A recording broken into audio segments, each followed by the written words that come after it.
रिवायत में आता है, अली रज़ी अल्लाह तआला की रिवायत है कि तमाम आसमानी किताबों के उलूम अल्लाह तबारक व तआला ने कुरान करीम में बंद कर दिए हैं। और कुरान ने भी ये दावा किया, रसूलुम मिनल्लाहि यतलू सुहुफन मुतहहरतन फ़ीहा कुतुबुन क़य्यिमा, कि इस कुरान करीम के अंदर पहली सारी मुस्तहकम किताबें बंद कर दी गई हैं। इसमें तौरात के उलूम भी हैं, इसमें इंजील के उलूम भी हैं, इसमें ज़बूर के उलूम भी हैं, इसमें सहफ़ शीश भी हैं, सहफ़ इब्राहिमिया भी हैं। सारे उलूम अल्लाह ने कुरान में बंद कर दिए। और फरमाया पूरे कुरान के उलूम को अल्लाह तबारक व तआला ने सूरह बकरा के अंदर बंद कर दिया।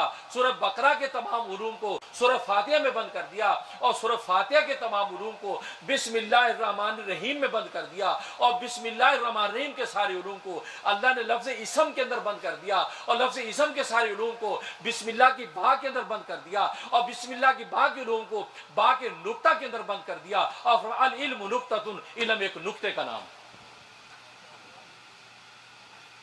यह है। इसलिए सूरह फातिहा के अंदर ये उलूम मारिफ अल्लाह ने किस तरीके से बंद कर दिए।